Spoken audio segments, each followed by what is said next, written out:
চিলেকোঠার চালে আজ কতগুলো পাখির কচকচ শব্দ শুনে মনের মধ্যে কতগুলো কথা খচখচ করে উঠল।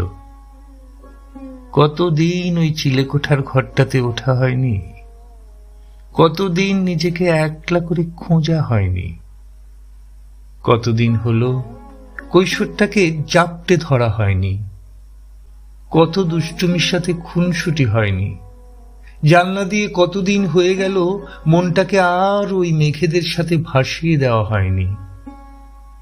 আজ বিকেল শেষের অনেকটা আবছা আলোয় উঠে গেলাম ওখানে। দরজা খুলে দেখলাম বিবর্ণ দেয়ালগুলো করুণ মুখে আমার দিকে তাকিয়ে, যেন দুটো হাত থাকলে এখনই জাপটিয়ে ধরত সজোরে আর বলে উঠত, শালা বেঈমান।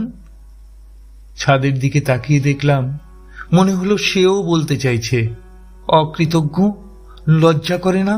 আর কতদিন তোর স্বপ্নগুলো এভাবে বুকে ঝুলিয়ে রাখবো?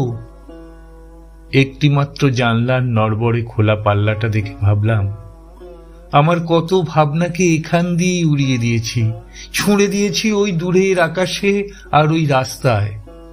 সেই যে স্কুলের মেয়েটা, যার দুপাশের বিনুনিতে আমার স্বপ্নগুলো বেঁধে রেখেছিলাম, যে আমার থেকে মাত্র 1 ক্লাস নিচে পড়ত, যে সব ঢেউয়ের কথা, ঝড়ের কথা, এই দেয়ালের কথা, ওই আকাশের কথা জানতই না, যে আমার দিকে কোনোদিন ফিরেও চায়নি, যার নামটা অনেক পরে জানলেও এখনো মনের দেওয়ালে থেকে গেছে।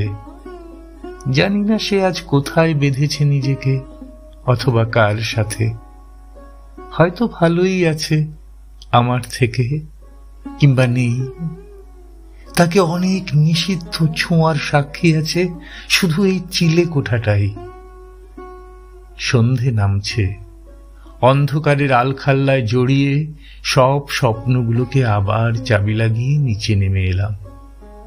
ও ঘর অমনি থাক, চাপা নিঃশ্বাস নিয়ে, অভিমান নিয়ে, ক্ষোভ নিয়ে, রাগ নিয়ে, কৈশোরের নিষিদ্ধ ভাবনা নিয়ে, এক রাস ধোঁয়া নিয়ে, অমনি থাক, অমনি থাক।